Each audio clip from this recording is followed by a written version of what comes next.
What's up guys, my name is Ryan and I spent the last few summers exploring the wonderful country of Italy, and I want to show you my favorite places, so here's my Italy top 10.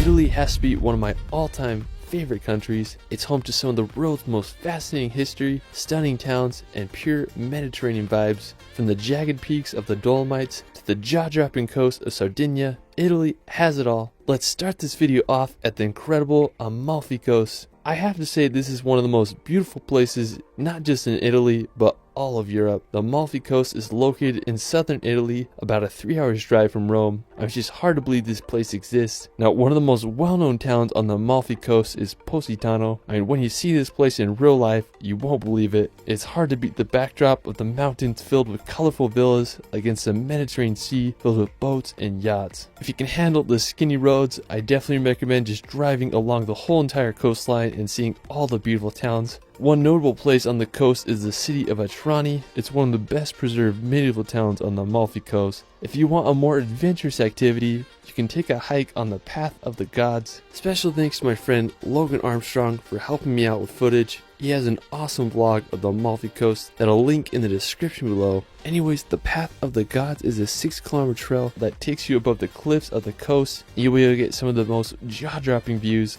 Just unreal. Now, the best time to visit the Amalfi Coast is around May or early fall. You'll be able to miss the summer crowds while still enjoying the warm Mediterranean weather. Now, just off the coast, there's an incredible island called Capri. Now, to get to Capri, you can take a 45-minute ferry from Naples for around 20 euros. Now, one of my favorite features of the island is the Faraglioni. It's an impressive sea stack that juts out of the island. There's this little archway. If you're sandy, you can drive a boat through. When you do go to Capri, I definitely recommend renting a boat. That'll be the best way you can see the entire island and find all its hidden grottos and just jaw-dropping coastline. Now, after Capri and the Amalfi Coast, we're going to head up to northern Italy to visit the Dolomites. I spent several weeks exploring the Dolomites and I consider it to be some of the greatest days of my life. One of my favorite places in the Dolomites is Seceta. The green grass slopes contrasted with a jagged mountain ridge makes for one of the most unbelievable landscape combos in the world. Now, to get to Seceta, I took 2 gondolas up the mountain and made it to the top. When I got there, the clouds covered half the mountain, making it for one of the best views I've ever gotten. Places like this just really spark your imagination and make you feel like a kid again. I hope everyone can witness the power of Seceta at least once in a life. Now, another magical place nearby is Alpe dei Susi. It's home to the largest high alpine meadow in Europe. The backdrop of the Sassolungo mountain with the farm huts creates a scene straight out of a dream. Another must-visit place in the Dolomites is Trecime di Lavaredo. Now, I love this place so much. I spent 4 days exploring the area. There's just so much to see here. The Dolomites will have a special place in my heart, and I hope you all can visit them one day. Now, after hiking the Dolomites, we're going to head over to Lake Como. Now, located at the base of the Alps, Lake Como is a sight to see. The lake is shaped like an upside-down letter Y, and it's known for its picturesque scenery and luxury villas. Lake Como has been named one of the world's most beautiful lakes, and I totally understand why. Now, when you're there, you can walk the streets of Bellagio or take a ferry to the other lakeside villages. Celebrities such as George Clooney have villas here. Hey, if I had the money,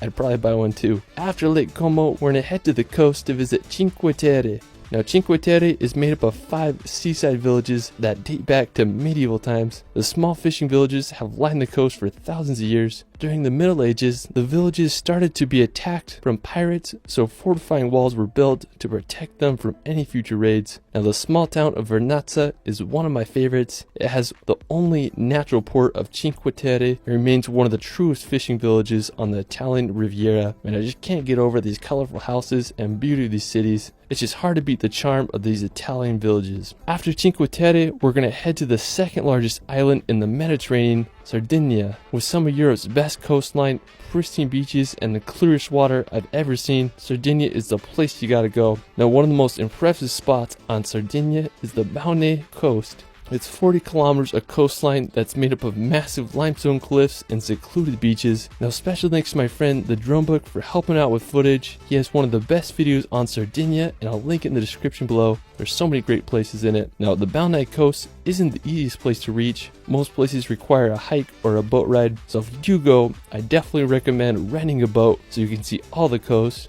Now one of my favorite places is Cala Gororite. It has this insane rock formation coupled with crystal clear water. I mean, I would just do anything, be cruising on a boat there right now. I mean, it's just a freaking paradise there. Now after Sardinia, we're going to head back to the mainland to visit Italy's capital of Rome.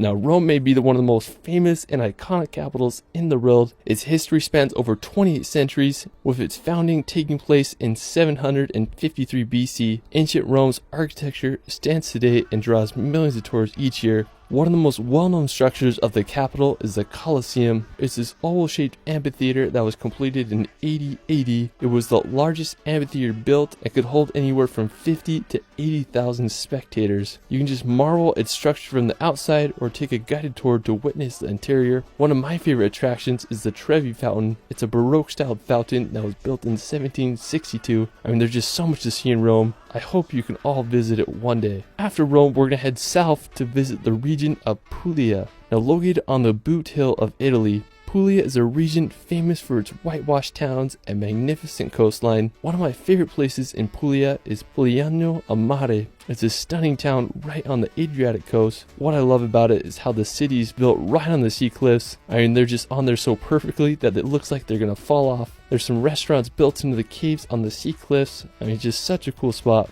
One of the most famous places in the city is Cala Porto. It's probably the most recognized place in all of Puglia. It's a stunning beach that's surrounded by cliffs, coupled with crystal clear Mediterranean water. I mean, just pure paradise there.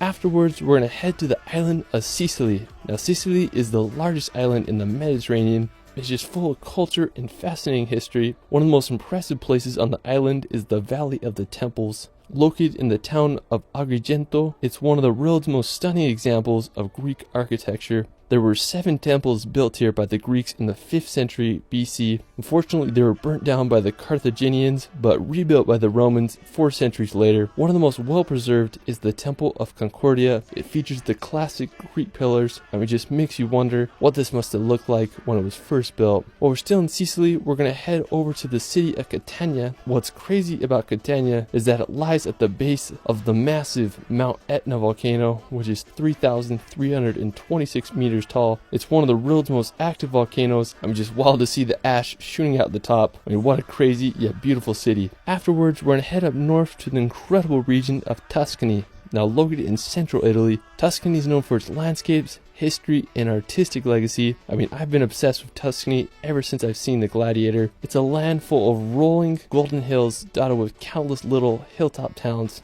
I mean, it'd just be so cool to retire here and live on a Tuscan farm. One of my favorite cities in Tuscany is San Gimignano. Now, San Gimignano is a stunning medieval city perched upon a hill. One of the most iconic features of the city is the medieval watchtowers. Currently, there are 14 watchtowers still standing, but during its prime, there were over 72 towers, with the highest being 230 feet tall. The towers were built as a result of competing families who wanted to build the tallest and most grand tower. I can't imagine how it must have looked like back then. I guess you could say it was the Manhattan of the Middle Ages. San Gimignano's medieval vibe has been untouched throughout time and has become one of the most popular medieval locations in all of Italy. After San Gimignano, we're going to head to the capital of Tuscany to visit the iconic city of Florence. I have to say that Florence is my favorite city in all Italy. It's considered to be the birthplace of the Renaissance. One of the most impressive buildings is the Florence Cathedral. When you look at it, you just can't believe how big it is. It was completed in 1436, and it just amazes me that they were able to engineer such a big dome back then. The Ponte Vecchio Bridge is another historic site as it crosses the Arno River. I mean, I just can't say enough good things about Florence. It's such an incredible city.